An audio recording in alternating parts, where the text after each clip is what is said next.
ವತಿಯಿಂದ financial literacy ಕಾರ್ಯಕ್ರಮದಲ್ಲಿ ಭಾಗವಹಿಸಿದ್ದೆ. ನಂತರ ನನ್ನ ಅನುಭವವನ್ನು ಹಂಚಿಕೊಳ್ಳಲು ಇಚ್ಛಿಸುತ್ತಿದ್ದೇನೆ. ನಾವು ಹಣವನ್ನು ಉಳಿಸುವ ಮಹತ್ವ, ಹಣವನ್ನು ಹೇಗೆ ನಿರ್ವಹಿಸುವುದು, ಬ್ಯಾಂಕ್ ಖಾತೆ ಹೇಗೆ ತೆರೆಯುವುದು ಮತ್ತು ಜೀವ ವಿಮೆಯ ಅವಶ್ಯಕತೆ ಏನು ಎಂಬುದನ್ನು ಕಲಿತಿದ್ದೇನೆ. ಇದನ್ನು ನಾಟಕಗಳ ಮೂಲಕವೂ ಸಹ ನನ್ನ ಸ್ನೇಹಿತರೊಂದಿಗೆ ಹಂಚಿಕೊಂಡಿದ್ದೇನೆ. ಜೊತೆಗೆ ಶ್ವೇತಾ ಮಿಶ್ರ ಅವರು ಈ ವಿಷಯಕ್ಕೆ ಸಂಬಂಧಿಸಿದಂತೆ ನಡೆಸಿದ ಕ್ವಿಜ್ ಕಾರ್ಯಕ್ರಮವು ತುಂಬಾ ಚೆನ್ನಾಗಿತ್ತು.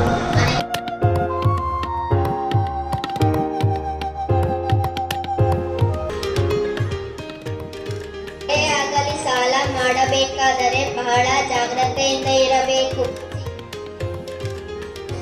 ಬ್ಯಾಂಕಲ್ಲಿ ಕಡಿಮೆ ದರದಲ್ಲಿ ಕೊಡ್ತಾರೆ. ಬ್ಯಾಂಕಲ್ಲಿ ದುಡ್ಡಿನ ಅವಶ್ಯಕತೆ ಇದ್ರೆ ಎಲ್ಲ ಬ್ಯಾಂಕಲ್ಲೇ ಸೌಲಭ್ಯಗಳನ್ನ ಪಡ್ಕೊಳ್ಳಿ. ಧನ್ಯವಾದಗಳು.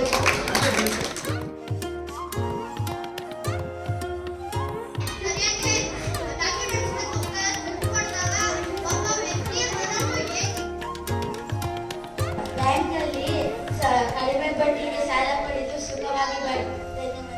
Which of the following is the best way to save?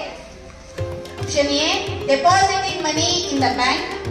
Option B, keeping the money at home.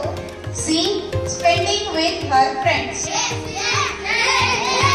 At present market, Mazur Raj is a much respected man. He gives small vegetable vendors like tarkari. ಮನೆಗೆ ಹಿಂತಿರುಗಿ ನಾನು ನನ್ನ ಪಾಲಕರೊಂದಿಗೆ ಇದನ್ನು ಹಂಚಿಕೊಂಡೆ. ಅವರು ನಾವು ಚಿಕ್ಕ ವಯಸ್ಸಿನಲ್ಲಿಯೇ ಹಣಕಾಸು ಕುರಿತು ಕಲಿಯುತ್ತಿದ್ದೇವೆ ಎಂಬುದನ್ನು ಕೇಳಿ ತುಂಬಾ ಸಂತೋಷಪಟ್ಟರು. ಅವರಿಗೆ ನಾನು 10 ವರ್ಷ ಮೇಲ್ಪಟ್ಟವರಿಗೆ ಜನತಾಸ್ ಖಾತೆ ತೆರೆಯಬಹುದೆಂದು ಹೇಳಿದೆ.